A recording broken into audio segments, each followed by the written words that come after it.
a comenzar a grabar. Ya estamos grabando, entonces. Y sigo admitiendo a los que llegan.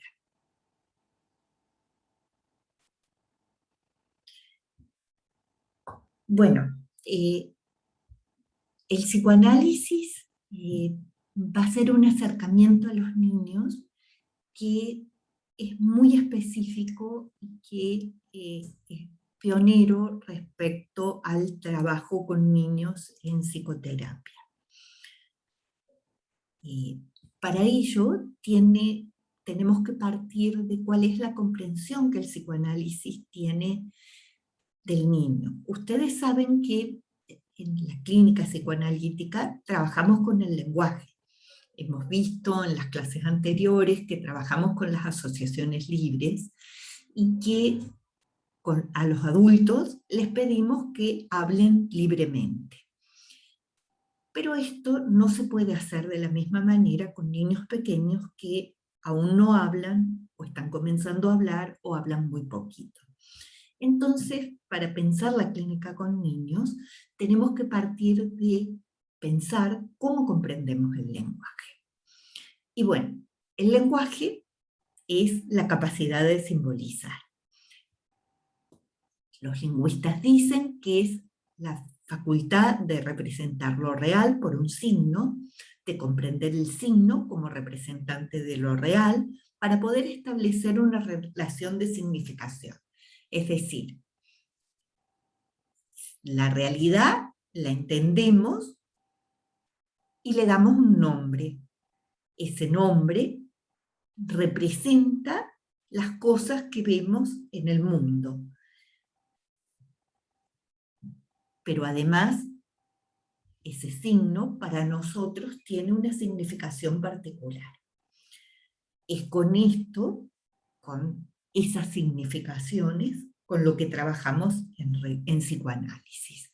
Tratamos de escuchar las significaciones que lo que vive el paciente han tenido para él.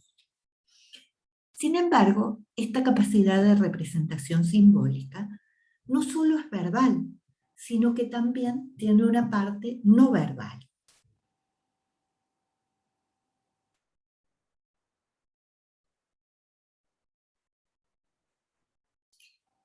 Por ejemplo, nos manejamos con gestos.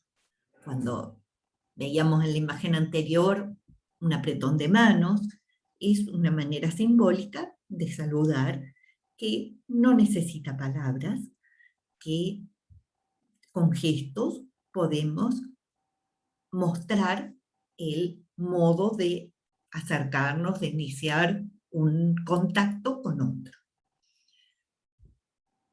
Bueno, como decíamos antes, los niños no tienen desarrollada la palabra, sino que ese desarrollo es un desarrollo que es gradual.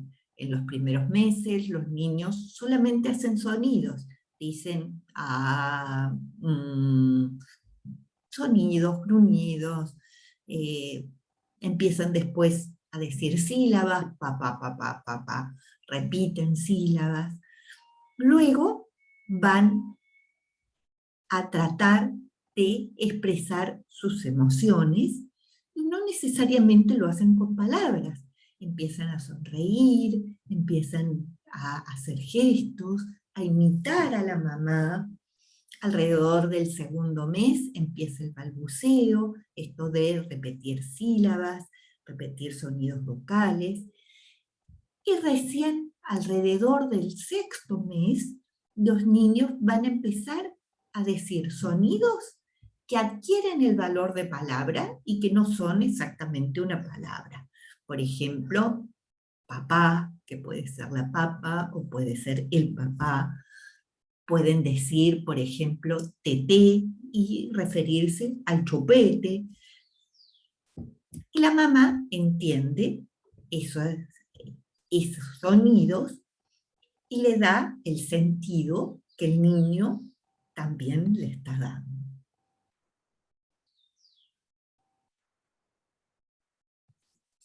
Recién el primer año de vida del niño va a tener un vocabulario de pocas palabras.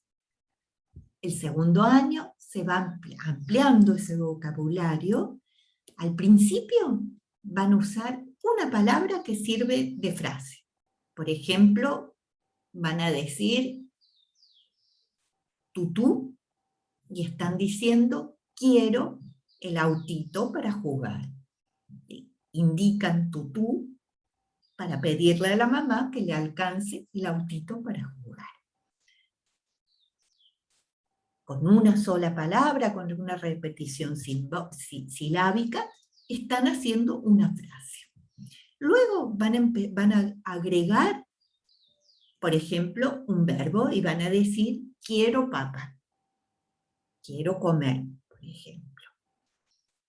Y de a poquito se va a ir completando y van a agregar artículos, después adjetivos, etc.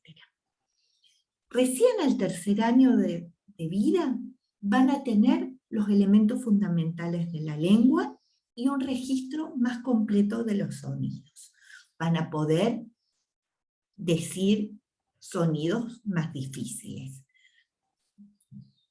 Pero aún va a ser incompleto, aún van a decir palabras mal pronunciadas porque no tienen el registro total de los sonidos. También algo muy importante para la psicología del desarrollo, para el desarrollo de la identidad, es que en el tercer año de vida el niño va a poder referirse a sí mismo porque se reconoce a sí mismo como alguien distinto de los demás. Alrededor de los 2 años, los niños hablan de sí mismos, pero como si fueran otra persona. Hablan en tercera persona. Dicen, por ejemplo, Anita juega a las muñecas. Es decir, Anita es la que habla, la niña que habla, y dice, Anita juega. Por lo tanto, todavía no sabe decir la palabra yo. Alrededor de los 3 años, ya sí el niño va a poder decir la palabra yo, y eso tiene que ver con el desarrollo de la identidad, con la diferenciación respecto a los otros.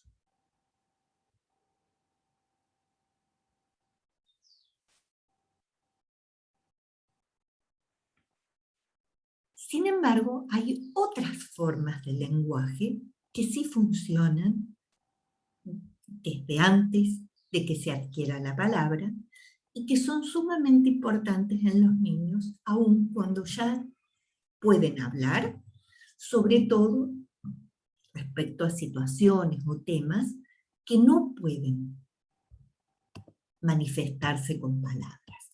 Por ejemplo, frente a una situación traumática en donde el niño no puede hablar de lo que ocurrió, eso se expresa a través del juego. Tal como, antes de que el niño pueda hablar, expresan todo a través del juego. Entonces, en el niño, el juego es su principal forma de manifestación, es su principal forma de expresión. Más importante que lo que expresan a través de la palabra, es lo que expresan a través del juego. Y sobre todo, cuando queremos escuchar lo que pasa en el inconsciente de los niños, vamos a poder escucharlo a través de lo que hace el niño jugando, más que de lo que el niño dice. No significa que no vamos a escuchar lo que dice. Vamos a escuchar lo que dice, pero vamos a prestar una especial atención al juego. El juego permite que el niño canalice energía, pero también le permite revivir experiencias significativas. Cuando al niño algo calondo, algo le dejó una marca, algo le fue muy importante, lo va a repetir en el juego. Entonces, Por ejemplo, vinieron de visita los abuelitos, lo pasó genial con los abuelitos se fueron y juega a que está con los abuelitos.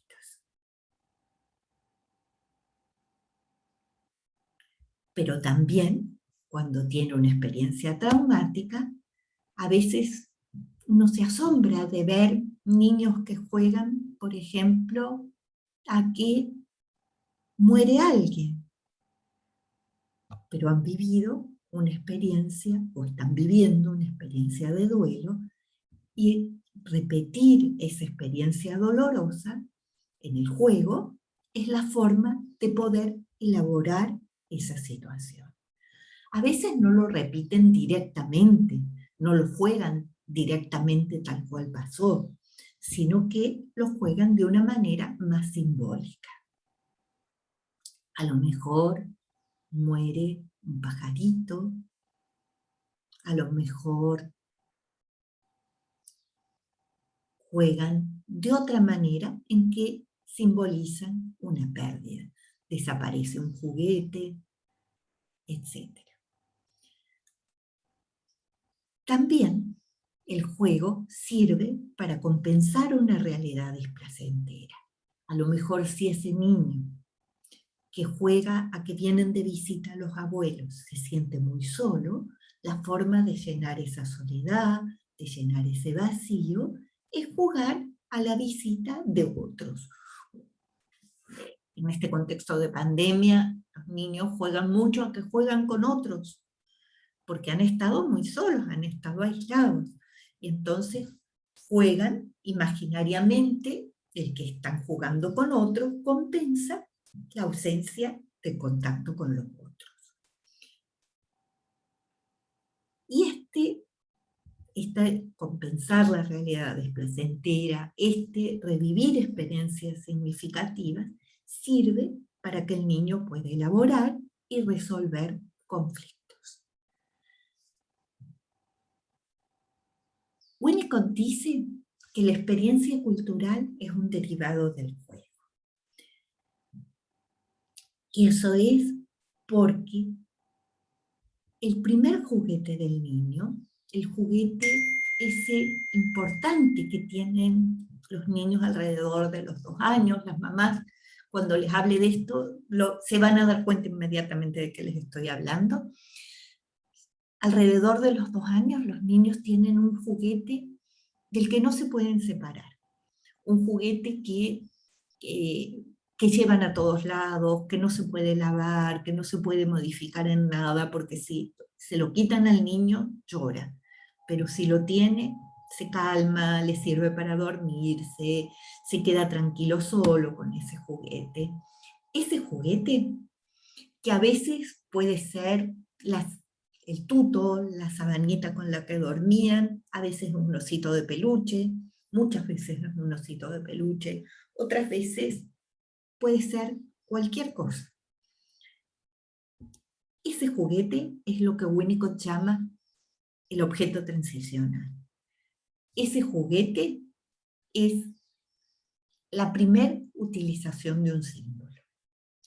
Es también lo que permite separarse respecto a la madre. Es lo que permite separarse del medio.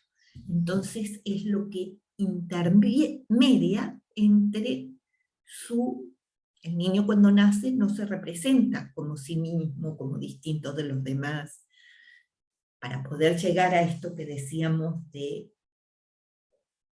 lograr constituir su identidad, decir yo, va a tener que separarse del medio.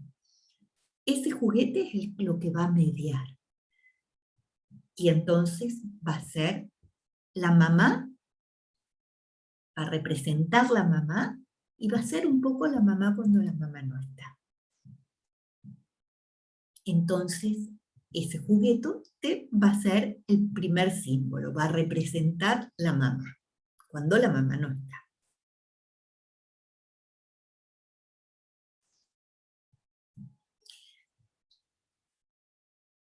Bueno, este objeto transicional parte con fenómenos transicionales el chupete, la sabanita con la que el niño en la cuna se abraza, el pañal con el que se abraza, son parte de estos fenómenos transicionales que se van a ir convirtiendo en este objeto transicional que es este objeto preferido. Este objeto preferido va a ser lo que va a permitir que el niño ingrese en el mundo del simbolismo, por lo tanto en el mundo de la cultura. Voy a ir muy rápido porque es mucho lo que tenemos que ver.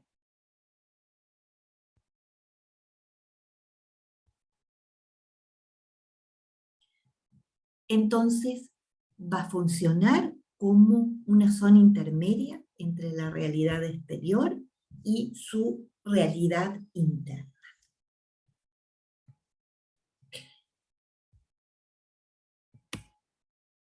Bueno, esto lo vamos a pasar porque no nos va a dar tiempo.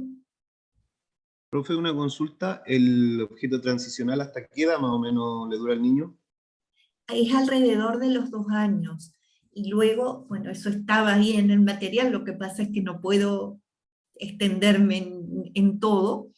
Llega un momento en que el niño Winnicott dice que no lo olvida ni lo llora, que queda en el limbo. El limbo es donde van los niños que mueren antes de poder saber si son buenos o malos, si van al infierno o si van al paraíso. El objeto transicional queda ahí y se va sustituyendo por la cultura.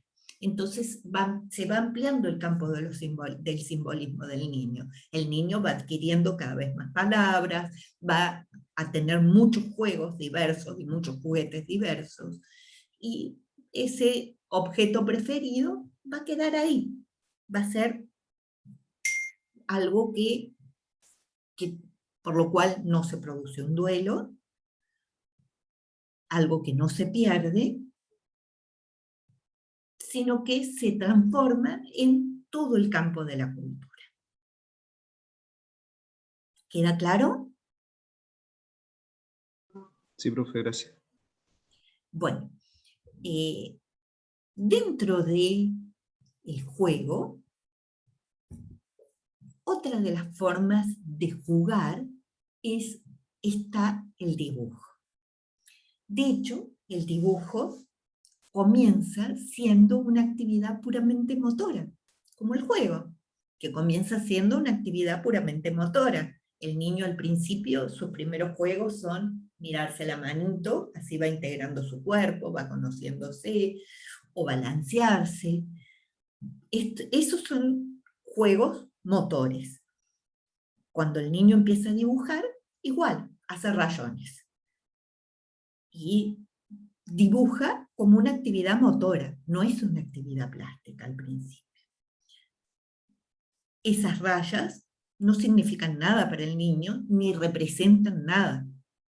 No son realmente un dibujo, son rayas que el niño hace sin querer representar algo. En realidad, los adultos o los hermanitos mayores van a ir tratando de darle una significación y van a decir que esas rayas son algo. Entonces el niño va a ir entendiendo que esas rayas pueden tener una significación. De ese modo va a ir dándoles un sentido. Generalmente esas rayas van a pasar a dibujar una figura humana. Y va a decir que es alguien, y va a empezar a darle una pequeña forma humana, que es lo que se llama el renacuajo.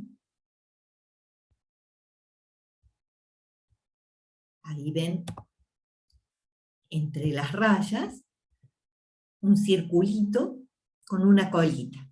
Esa es la primera figura humana que hacen los niños, este renacuajo. Luego, ese renacuajo, que es solo el círculo con la colita, va a convertirse en el monigote. Va a tener patitas, ojos, a veces manitos, a veces va dándole la cara. Y así va a ir de a poquito, con el tiempo, con la edad, acercándose más a representar la figura humana. Entonces va a pasar por etapas en que dibuja, aquí no está, por ejemplo, el hombre palito, pero que va a ir transformando la figura humana de acuerdo a las etapas del desarrollo. El dibujo infantil se caracteriza por dos cosas: el realismo intelectual, es decir, los niños no dibujan las cosas como se ven, sino las cosas como saben que son.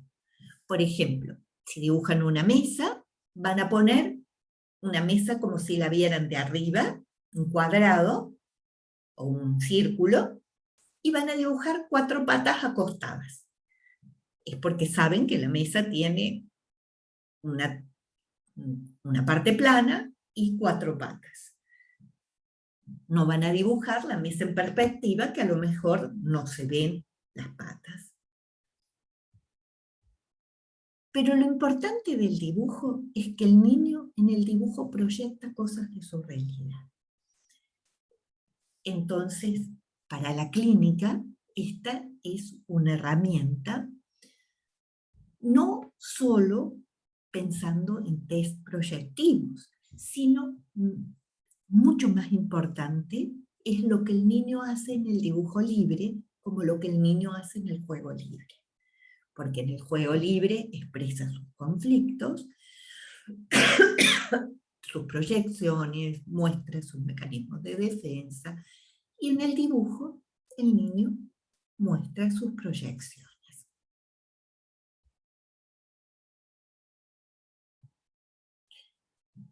Bueno, a partir de esta base podemos entender cómo nació la técnica de trabajo con niños.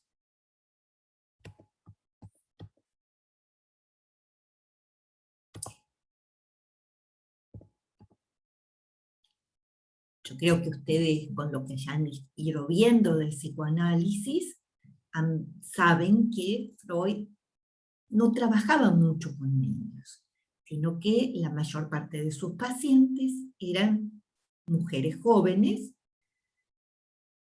pero también habían hombres, algunos adolescentes y otros adultos jóvenes. En general, sus pacientes eran adolescentes y adultos jóvenes. Sin embargo, lo que escuchan esos pacientes son relatos de su pasado. Entonces, a partir de la clínica con adolescentes y con adultos, Freud va a investigar sobre la infancia y va a entender las causas de las patologías y va a ubicar las causas de las patologías en situaciones que pasaron a sus pacientes en la infancia. Entonces, a partir de pacientes adultos y adolescentes, es que va a investigar y va a entender la sexualidad infantil y el complejo de Edipo. Pero, en algún momento, sus cercanos van a empezar a observar, los otros psicoanalistas que trabajan con él, van a empezar a observar esto que Freud escribe en la teoría a partir de lo que observa con los adultos en sus propios hijos. Entonces Freud les va a pedir que, para confirmar su teoría, escuchen lo que les pasa a sus hijos, observen y registren lo que les pasa a sus hijos. Muchos de los psicoanalistas que están en el círculo psicoanalítico, que están aprendiendo sobre psicoanálisis, van a empezar a registrar lo que pasa a los niños en su entorno cercano, a sus hijos, a sus sobrinos, Freud mismo va a observar lo que pasa con sus nietos. Aquí lo vemos en una foto con dos de sus nietos, y uno de ellos es Ernst, sobre el cual le sirve para escribir un texto tan importante que ustedes ya conocen, que es El más allá del principio del placer. Freud trabaja en ese texto el juego de uno de sus nietos. Pero antes de que Freud, mucho antes de eso, uno de sus colegas va a tomar, entre comillas, en análisis a su hijo, porque va a empezar registrando lo que observa en su hijo, va a ver que su hijo tiene una relación edípica importante con su madre, va a observar la sexualidad del niño, y va a ir registrándolo muy minuciosamente lo que le pasa a su hijo, cuando la mamá queda embarazada de una hermanita, los celos, la curiosidad sobre la sexualidad del niño, la sexualidad infantil del niño, los juegos, las fantasías. Pero ese niño después va a desarrollar una fobia. Entonces el papá va a tratar de intervenir en la vida cotidiana a través del juego del niño, observando, jugando, escuchando al niño. Sin embargo, por el hecho de ser el papá, no va a lograr llegar al fondo de la cuestión y poder tratar a su hijo. Y como desde el principio le enviaba a Freud todos sus registros, desde antes que el niño desarrollara la fobia, porque esto tenía que ver con observar la sexualidad infantil en los niños en la realidad, con investigar sobre la sexualidad infantil, este hombre va a consultar a Freud respecto a su hijo. Freud va a ver una sola vez a este niño. Este niño es Juanito. Freud es el único paciente niño que atiende Freud, y en realidad Freud lo atiende a través de las cartas que escribía el papá de Juanito, que en realidad no se llamaba Juanito. Este era el nombre que ponen para publicar, para no revelar la identidad del niño. Bueno, el tratamiento del niño se realiza a través de cartas, a través de una correspondencia entre el papá del niño y Freud. Y solo en una ocasión Freud ve a este niño y no trabaja con el juego, trabaja conversando con el niño, y eso va a servir para resolver el caso. Sin embargo, el papá trabajó jugando con el niño y en la vida cotidiana del niño, en lo que el niño, observando los juegos del niño con otros niños, por ejemplo, etc. Este caso fue publicado en 1909 y va a empezar a sentar las bases para entender el lenguaje preverbal y interpretar lo que hacen los niños, los juegos, las fantasías, etc. Otra de las bases va a ser lo que a Freud le pasa con sus nietos. Bueno, todavía estamos aquí con el caso Juanito. Les decía que no se llamaba Juanito, que se llamaba Herbert, y que fue tratado entre Max Graf y Freud.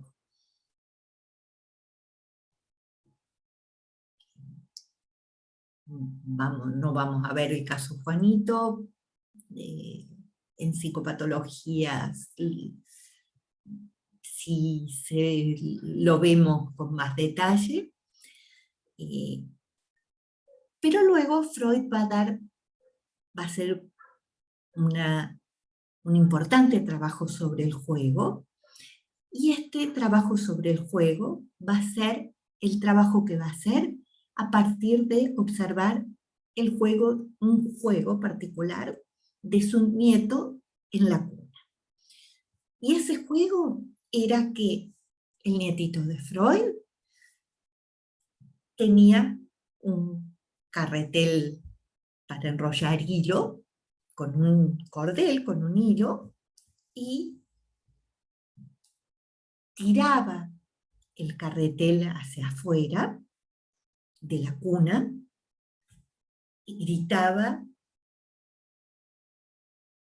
y luego gritaba "oh" cuando el carretel se iba lejos, y luego lo enrollaba, lo traía hacia él, y cuando se acercaba el carretel hacia él, decía "ah". A partir de la observación de este juego, Freud va a hacer importantes avances en el conocimiento de lo que es el juego de los niños. El juego había sido estudiado antes por pedagogos, por filósofos, por psicólogos.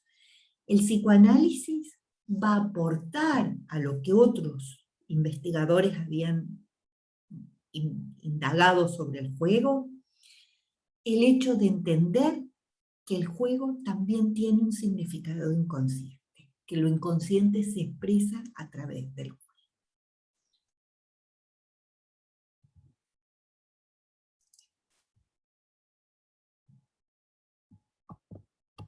Vamos a volver atrás.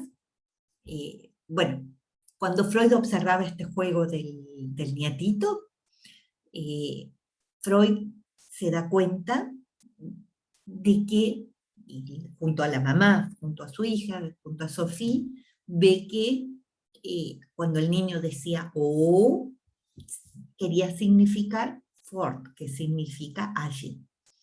Y que cuando decía "ah", quería significar da, que significa aquí.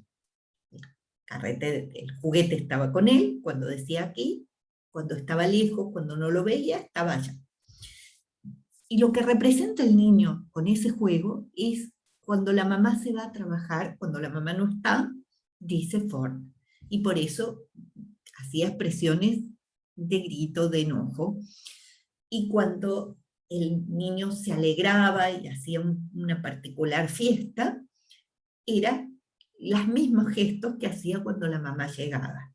Entonces representaba el irse y el volverse y el volver de la madre. Entonces Freud se va a preguntar por qué el niño juega, que entiende que repita esto placentero de que la mamá vuelve. Sin embargo, ¿por qué repite esto displacentero de que la mamá se va?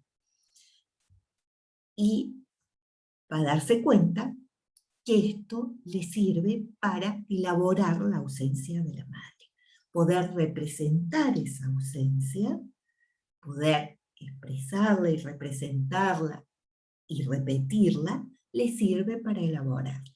De hecho, lamentablemente, la mamá de este niño muere muy poco después de que Freud escribe este texto. La mamá de este niño tiene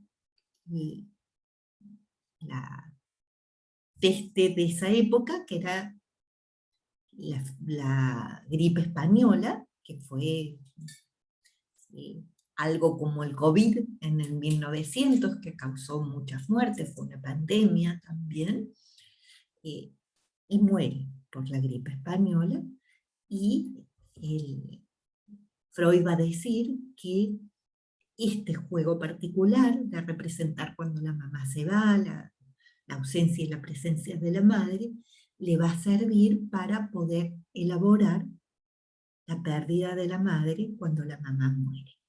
Este niño va a ser el único nieto de Freud que después va a ser psicoanalista y se va a dedicar al análisis de niños. Bueno, de todas maneras, hasta ahí el psicoanálisis todavía no utilizaba el juego como técnica. Teoriza sobre el juego, un poco intuitivamente, el papá de Juanito observa el juego, pero no participa especialmente del juego más que como papá, sin utilizarlo como una técnica, como una herramienta de trabajo.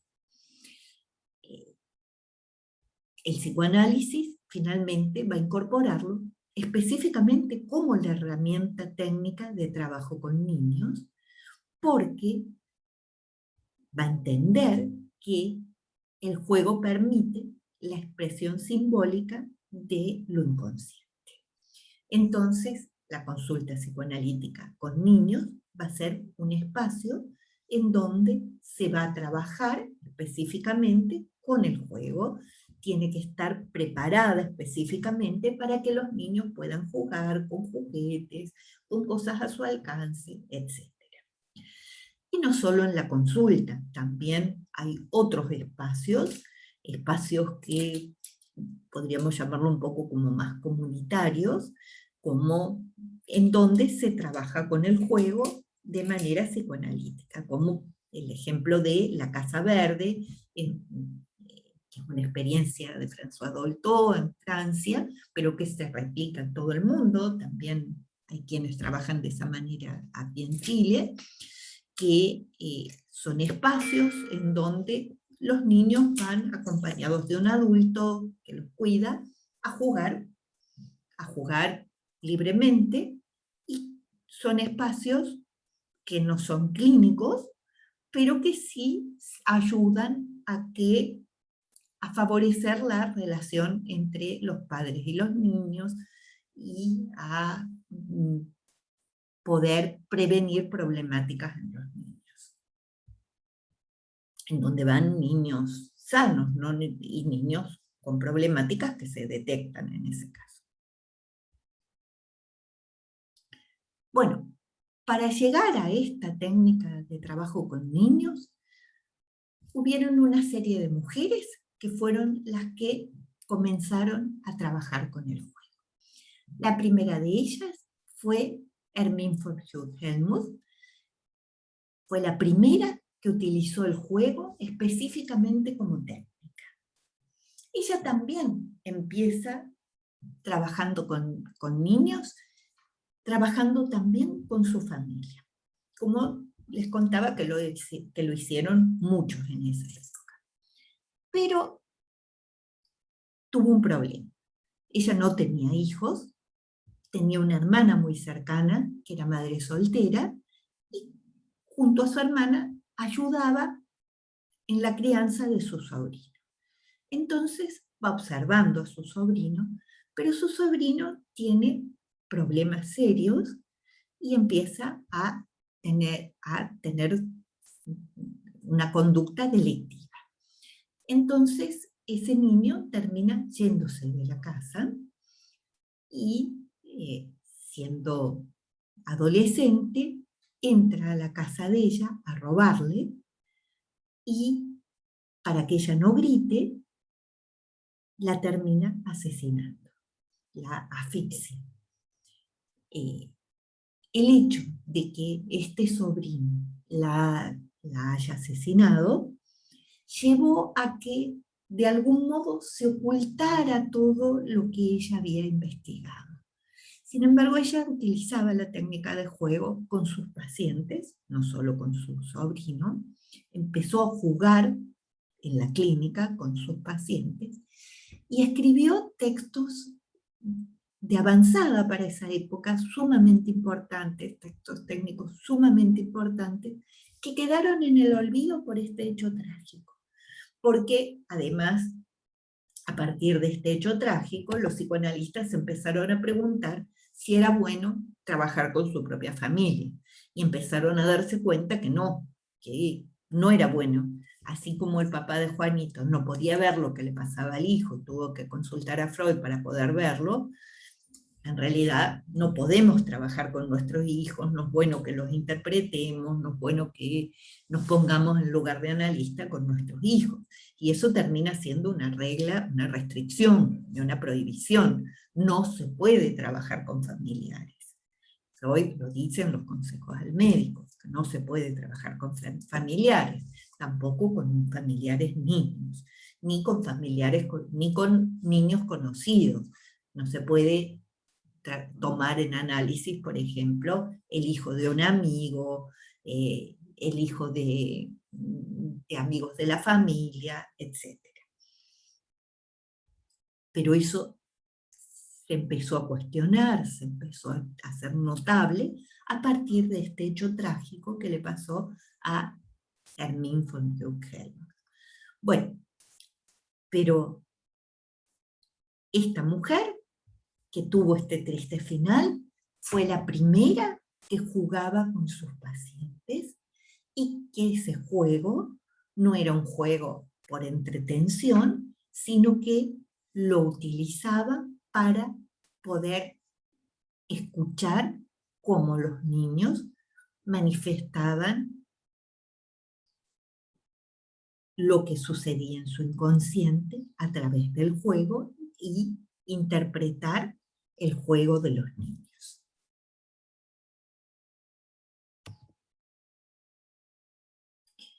Luego vinieron otras mujeres como Eugenie Kolonnica, que publica el análisis de un caso de neurosis obsesiva infantil en el que trabajó con la técnica del juego. Sophie Morgensen también trabaja con niños a través del juego, va a tratar de buscar el contenido latente en sueños, en ensueños, en los cuentos y en el dibujo libre, y entonces va a sustituir la asociación libre por el dibujo. Va a pedirles a los niños que dibujen en vez de pedirles que dibujen libremente, en vez de pedirles que asocien libremente como les pedimos a los adultos. También ella publica un libro que se llama Psicoanálisis Infantil. Luego, otra de las pioneras es Sabine Spielrein.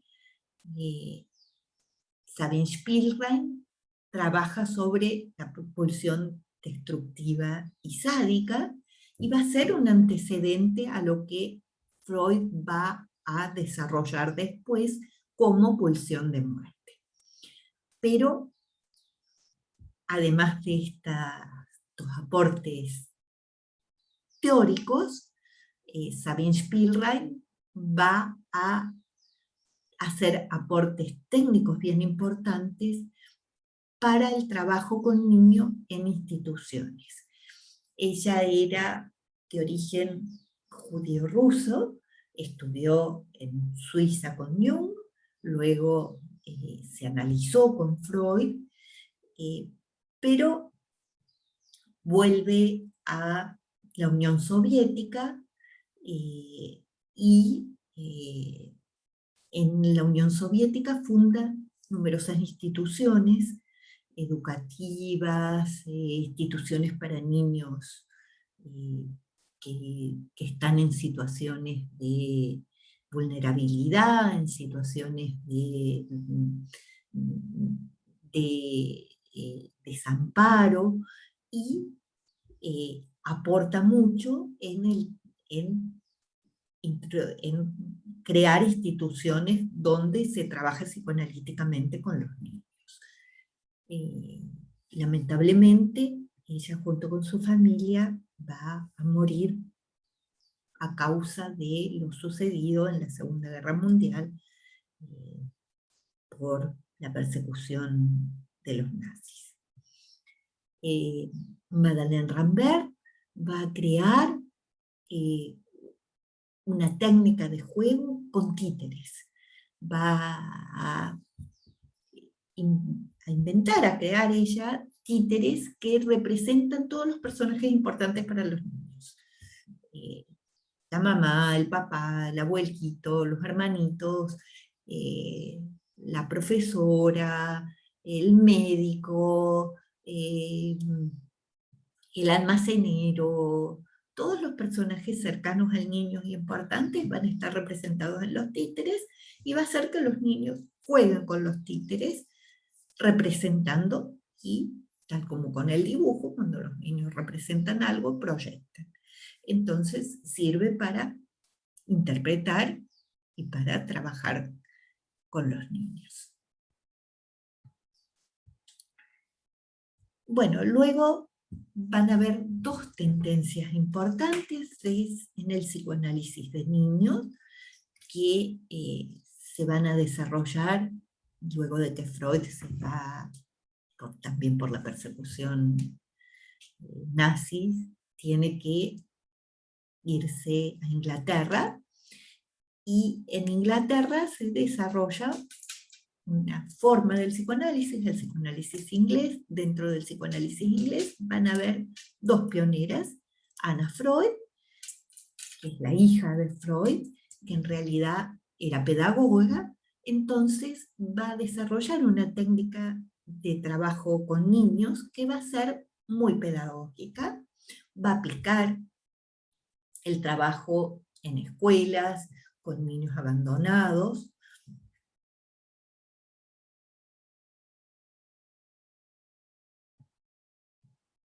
y va a reemplazar totalmente el juego por las asociaciones verbales. Es decir, no utiliza las asociaciones libres, sino que utiliza el juego libre y el dibujo que complementa el juego libre, que es parte del juego libre, y que lo relaciona con el material aparecido en los sueños. La otra tendencia dentro del psicoanálisis inglés del trabajo con niños es Melanie Klein, quien va a decir que el juego permite simbolizar y, por lo tanto, elaborar, y va a aplicar el juego como técnica para el diagnóstico y para el tratamiento de niños. También la escuela francesa va a desarrollar cosas importantes sobre el trabajo con niños, pero eso es posterior. Aquí llegamos hasta la escuela inglesa porque son los pioneros en el trabajo con niños, los primeros, los que empezaron. No quiero restar importancia al trabajo de la escuela francesa con niños, para nada. Solamente estoy quedándome en el inicio del trabajo en juego con niños. Entonces,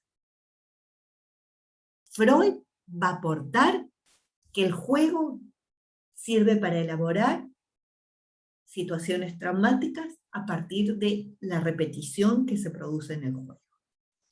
Melanie Klein va a decir que el juego tiene que ver con las fantasías.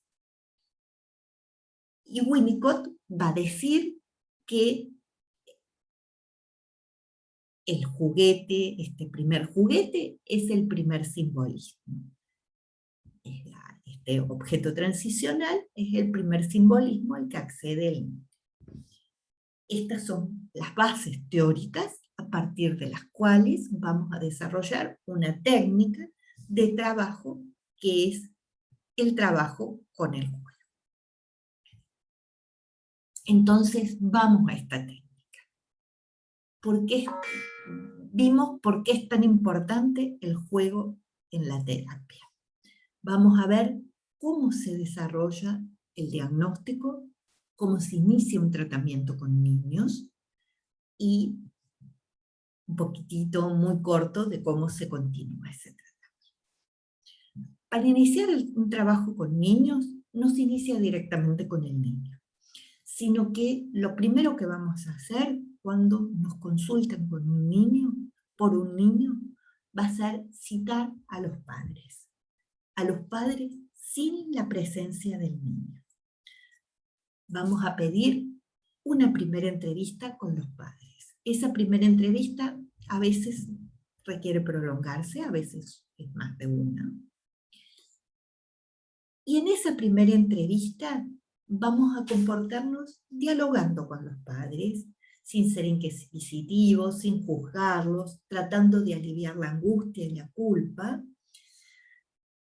sin tomar partido por ningún miembro de la familia, si hay conflictos en la pareja, por ninguno de la pareja, si hay conflictos entre los padres y el hijo, tampoco entre ellos, sino que vamos a asumir el rol de terapeutas, estando fuera de ese conflicto, y de terapeutas del niño. Tenemos que tener claro el lugar de que lo que los padres nos vayan a contar en esa entrevista es sobre el niño.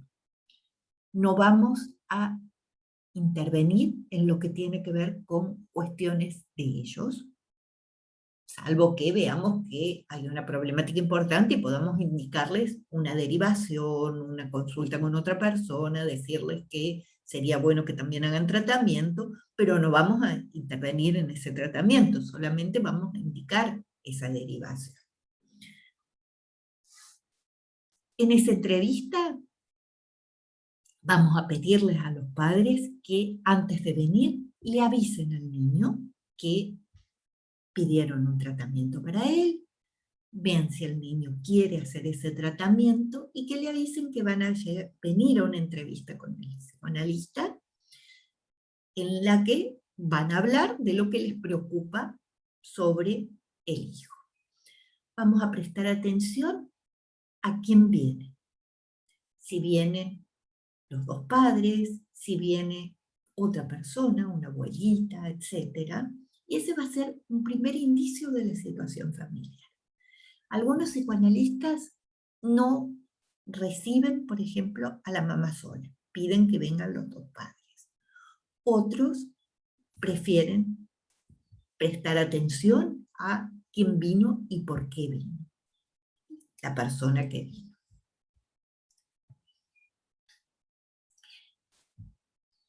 En esa primera entrevista vamos a indagar sobre el motivo de consulta, qué es lo que les preocupa sobre el niño. La historia vital del niño va a ser sumamente importante profundizar en la historia vital del niño. Se les puede pedir que relaten un día cotidiano y un día especial, que hablen de sus relaciones familiares y de los antecedentes familiares.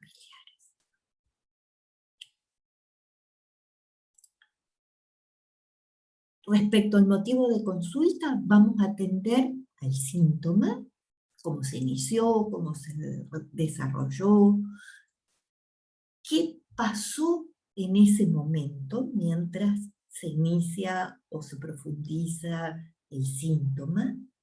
Vamos a prestar atención a fechas, a olvidos, a contradicciones, a los momentos en que los padres se angustian más. A veces, por ejemplo, preguntamos a los padres, nos dicen, bueno, consultan porque el niño se hace pipí en la cama. Y entonces les podemos preguntar, ¿y qué pasó en ese momento que empezó a hacerse pipí en la cama? Hablamos de neuresis cuando un niño logró controlar el esfínter y después deja de controlar el esfínter. Por ejemplo, en este caso que estamos ejemplificando, si le preguntamos qué pasó cuando volvió a hacerse pipí en la cama, los padres a lo mejor dicen nada, o piensan, se angustian y no se les ocurre qué pasó en ese momento. Pero después, cuando empezamos a preguntar por la historia vital del niño, a lo mejor dicen que a los 5 años empezó a hacerse pipí en la cama. Pero después, en la historia vital, nos dicen, claro, porque cuando tenía 5 años quedé embarazada otra vez. La mamá no asocia ese embarazo con el niño, con la eneuresis. Y a lo mejor, cuando habla de la historia vital, si nosotros prestamos atención, vamos a darnos cuenta que lo que pasó cuando el niño empezó a hacerse pipí fue ese embarazo. Entonces, a lo mejor podemos preguntarle, fue justo la fecha en la que usted quedó embarazada, cuando empezó con la eneuresis. Y a lo mejor la mamá va a decir, sí, pero el niño no lo sabía, nunca supo de ese embarazo porque después lo perdí ese bebé. Pero ahí vemos algo sumamente importante. El niño seguramente sí sabía de ese embarazo. Sí sabía porque lo percibía, aunque la mamá no lo había dicho, y justamente por eso es que aparece un síntoma. Ahí tenemos un indicio que son los hechos a los que tenemos que prestar atención para ir indagando, para empezar a hacernos hipótesis y ver que al niño ese embarazo lo afectó. Entonces tenemos que indagar cómo lo afectó, qué le pasó al niño. Entonces, en esta primera indagación del motivo de consulta, vamos a indagar un motivo de consulta manifiesto, consciente, el hecho por el cual preguntan los padres, pero también concomitantemente hay algo latente, hay algo inconsciente que provoca la demanda de los padres.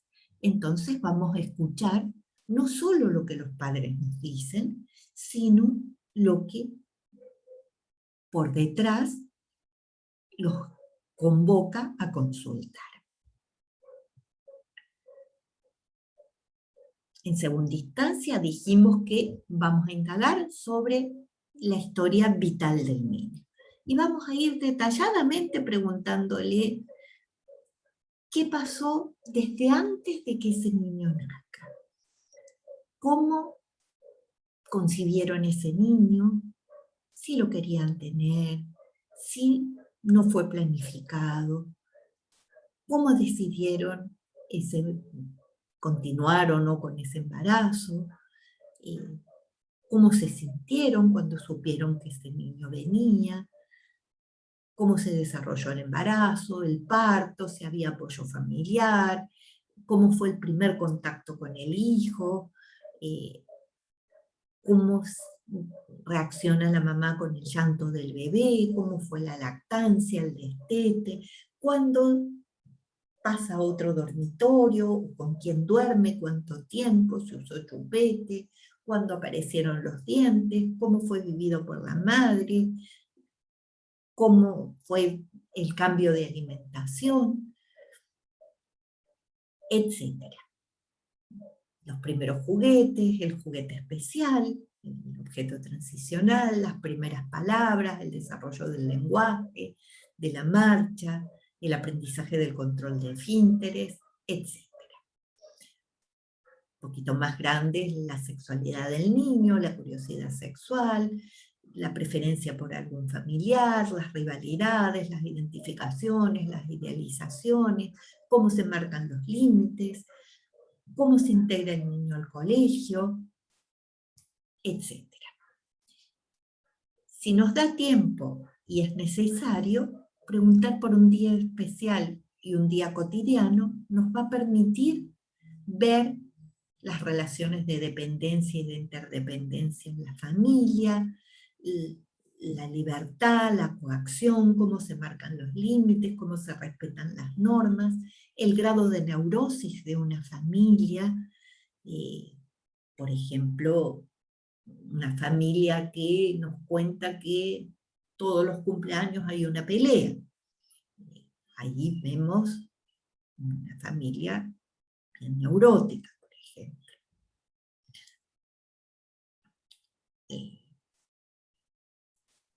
Otra de las partes importantes es cómo se ubica este niño en el grupo familiar.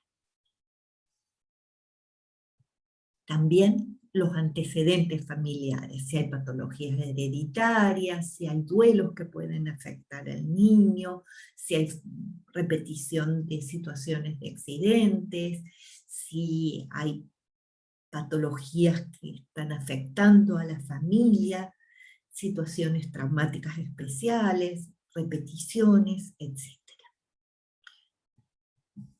Al terminar esta primera entrevista, vamos a hacer una devolución. Esta primera entrevista, que puede ser una, pueden ser tres, puede ser más de una. Este grupo de entrevistas en donde los padres nos van a dar información importante del niño, va a cerrarse con una devolución en donde vamos a decirle a los padres, tomándonos de sus propias palabras, qué es lo que vimos de la historia del niño, qué es lo que vimos del síntoma del niño. Vamos a tratar de hacer un esclarecimiento y vamos a indicarles cuál es el tratamiento a seguir. Estas entrevistas nos van a servir para poder pensar una estrategia terapéutica y decidir si el niño va a ser tomado en tratamiento por nosotros, si vamos a necesitar consultar, hacer una interconsulta, por ejemplo, con un psiquiatra, o con un médico o con un pediatra, si hay enfermedad psicosomática, si tenemos que derivarlo por algún motivo, etc. Y le vamos a explicar cómo va a ser el tratamiento. Les vamos a decir que van a tener que traer al niño, que vamos a jugar con el niño y que a través de ese juego con el niño vamos a ir trabajando con él.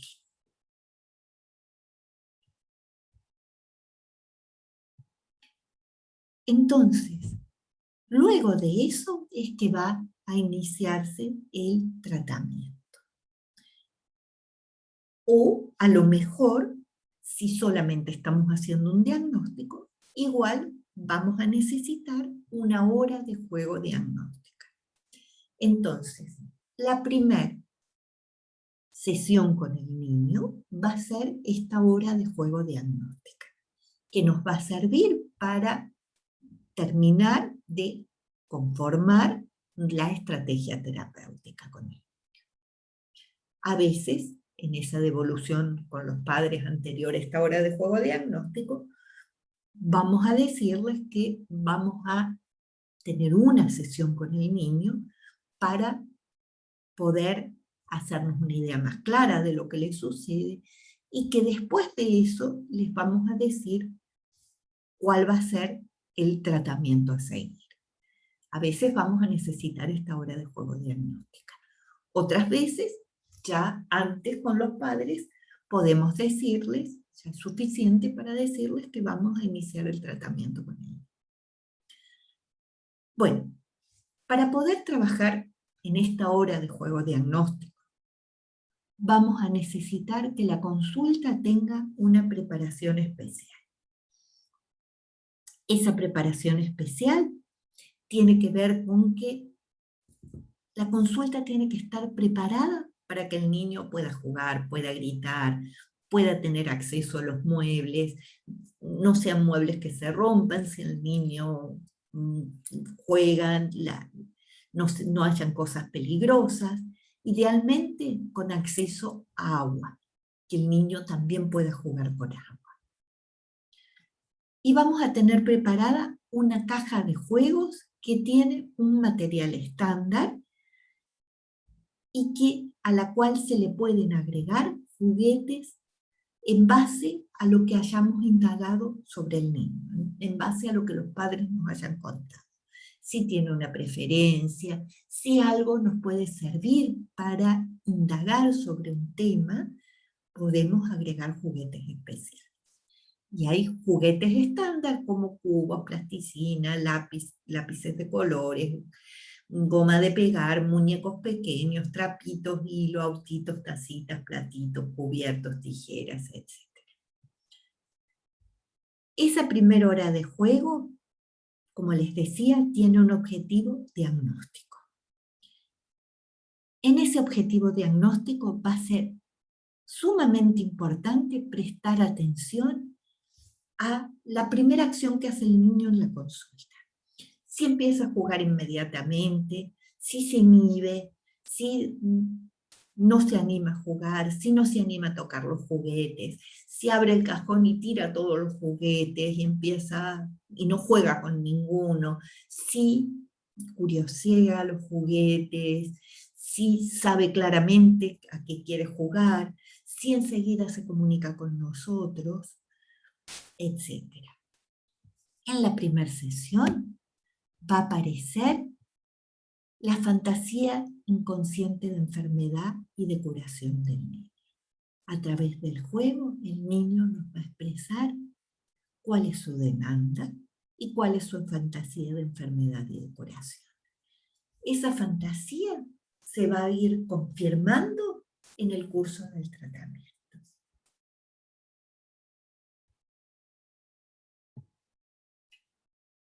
Nuestro rol, como les decía antes, es el de terapeuta del niño, nunca de los padres, sino del niño. Y en tanto terapeuta, nuestra intervención va a ser interpretar lo que el niño juega. No somos alguien que juega con él, sino que nos ponemos en el rol que el niño nos asigna, porque ese rol que el niño nos asigna tiene que ver con su transferencia. Y vamos a trabajar interpretando lo que el niño hace. Si el niño expresa sus conflictos y sus fantasías, vamos a interpretarlas. Y el cajón de juegos del niño representa nuestro secreto profesional. Por lo tanto, lo cerramos con tal cual el niño antes de irse de la sesión va a cerrar el cajón y va a guardar los juguetes y vamos a dejar las cosas tal cual él las dejó hasta la sesión siguiente. Por eso es conveniente tener un cajón de juegos para cada niño. Sin embargo, a veces, por ejemplo, en las instituciones eso no es posible. En ese caso, se le debe esclarecer al niño que ese cajón no es un cajón de él particular, o bien se debe dejar cosas aparte que sean solo para él. Bueno, esta primera hora diagnóstica va a servir para hacernos hipótesis que se van a confirmar durante el tratamiento y para definir una estrategia terapéutica. Luego vamos a seguir jugando de la misma manera, es decir, poniéndonos en el rol que el niño nos asigna en el juego. No vamos a jugar activamente como alguien que juega por entretención, sino que vamos a jugar en tanto terapeuta para poder interpretar. No necesariamente tenemos que jugar con el niño, podemos dejarlo que juegue solo y vamos a jugar. Si él nos dice, bueno, ahora tú eres la mamá o tú eres la maestra. Entonces tenemos que interpretar ese rol, incluso preguntándole, bueno, ¿y qué hace la mamá? ¿Qué hace la mamá cuando el niño llora? Y hacemos lo que el niño nos dice para poder interpretarlo. De ese modo, trabajando de ese modo, vamos a poder interpretar lo que el niño manifiesta a través del juego. El fin del tratamiento se va a alcanzar cuando desaparezcan los síntomas, los intereses de los niños se vayan ampliando, y eso se va a mostrar en el juego, el niño tenga una mayor capacidad de disfrutar, y equilibrio entre la dependencia y la independencia. Ese fin del tratamiento debe ser acordado con el niño, debe ser anunciado con anticipación y debe ser preparado para que el niño pueda ir sabiendo cuál es el momento en que será dado de alta. Bueno, fue sumamente corto, sumamente comprimido todo lo que vimos, así que dejo espacio para preguntas.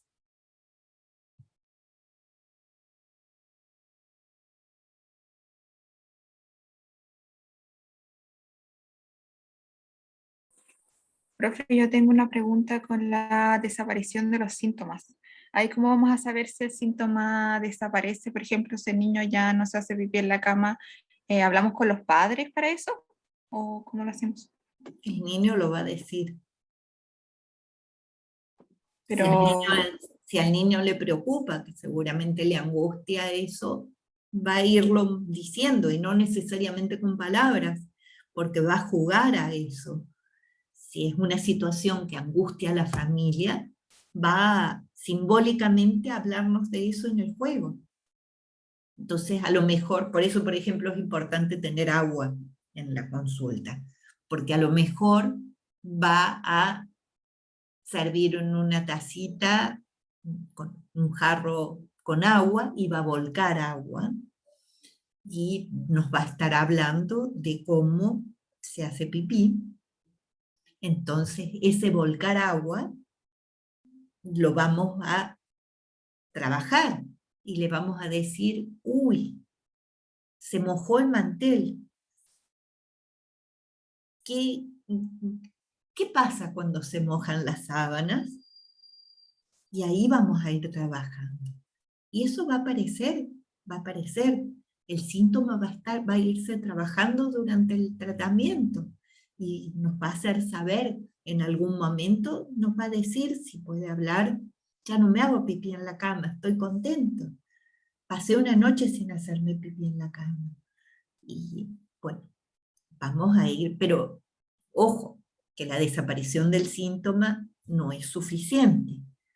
La desaparición del síntoma puede a veces ser provisoria y después volver. Tenemos que seguir trabajando para lograr que ese síntoma, tener cuidado de que ese síntoma no se transforme en otro síntoma, que no desaparezca ese síntoma y después, si el conflicto sigue, va a aparecer, va a expresarse de otra manera. Entonces también tenemos que prestar atención al trabajo que el niño hace con nosotros, al lugar que nos dan la transferencia, para ir viendo que el niño logre una vida más sana. ya, profe, gracias. ¿Más preguntas? Profe, yo tengo una duda. Sí. ¿Hasta como a qué edad se puede jugar? ¿Hasta qué edad se puede jugar con los niños? No hay una edad exactamente fija, porque hay niños que son más maduros y otros más inmaduros. Tiene que ver, por eso esta entrevista con los padres es importante. Vamos a saber si el niño juega o no juega. Un niño que no juega es un niño profundamente neurótico o psicótico.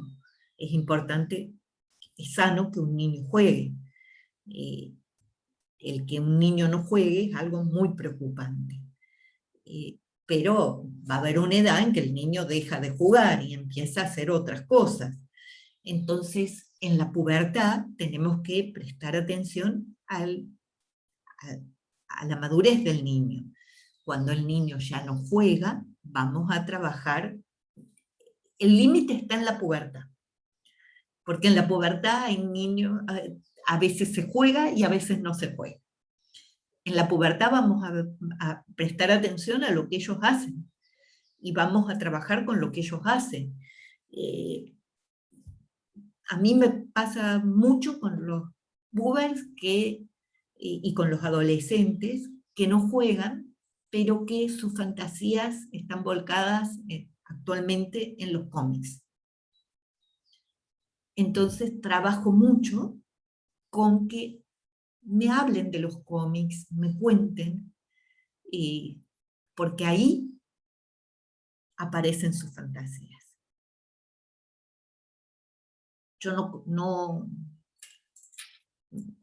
no he leído los cómics que leen los adolescentes, pero sé mucho a través de lo que ellos me cuentan en la consulta. Pero los he mediatizado por sus fantasías. Lo que yo escucho no es el cómic, son las fantasías de ellos. Pero también se puede trabajar, por ejemplo, con la música que les gusta, con, con lo que a ellos les interesa. Ya, profesora, gracias. De todos modos, por ejemplo, esta primera entrevista con los adolescentes no es con los padres solos. Cuando se trata de un adolescente, no decimos quién tiene que venir. Dejamos que ellos decidan, porque ahí es muy importante ver también cómo se maneja la autonomía, la dependencia, la independencia, porque es la etapa en donde eso está en gran conflicto. Entonces, y cuán simbiótica es una familia, cuán expulsiva es una familia, entonces, cuán protegido o desprotegido está un niño. Entonces, en la adolescencia, yo no doy indicaciones de quién tiene que venir. Generalmente suelen venir la madre y el hijo. Y tampoco les doy indicación de quién tiene que entrar a la consulta. Digo, adelante. Veo quién entra. Eso es el indicio es un indicio de muchas cosas, que después lo voy a ir trabajando y lo voy a ir confirmando.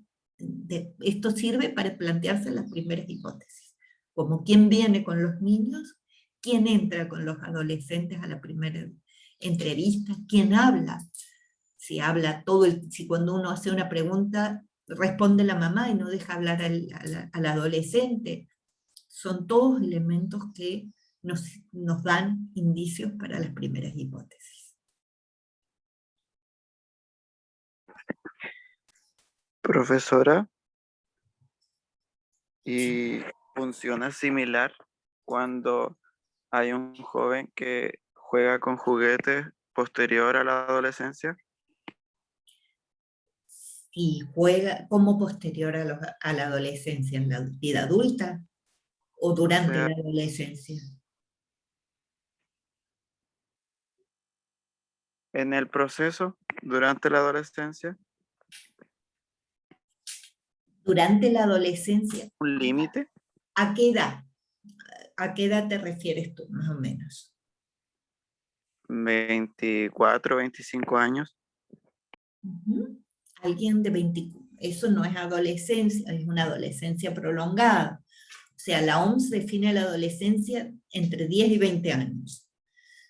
Sabemos que cada vez más la adolescencia se va prolongando. Pero se supone que a esa edad ya estamos hablando de un adulto. Si un adulto juega, habría que ver a qué juegos te refieres. Hay juegos para adultos. Si te refieres, no sé, juegos de roles, juegos, juegos en reuniones, o los adultos jugamos, no sé, al Son, truco, a las cartas. son como juguetes donde se inventa como su propio mundo ficticio. Habría que ver el caso particular. ¿Eh? Yo- Habría Igual me que ver preocupa el caso como particular. que quiere escribir un libro, pero al mismo tiempo quiere hacerlo sobre los juguetes y no sé si es normal. Me tiene un poco confundido. Ujú. Bueno, habría que consultar con alguien. Habría que consultar con un psicoanalista. No se puede hablar en una clase en abstracto de un caso sin conocerlo, pero si hay dudas, sería bueno consultar.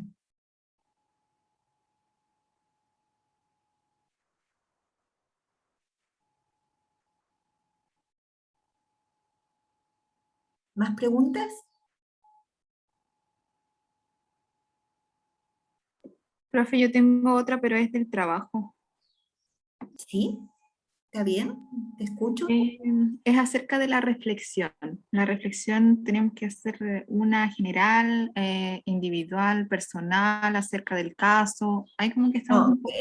el trabajo es grupal y la reflexión tiene que ser grupal. La idea es que justamente se junten, si es necesario, eh, de manera virtual. Vamos a ver cómo sigue todo esto. eh, que se reúnan de la manera que sea posible y que piensen juntos el caso y que puedan escribir algo sobre el caso en base a, a la teoría y sobre la técnica que fue utilizada en el caso, que piensen cosas como, por ejemplo, bueno, en ese momento Freud todavía utilizaba la hipnosis, y entonces no atendió bien a la transferencia.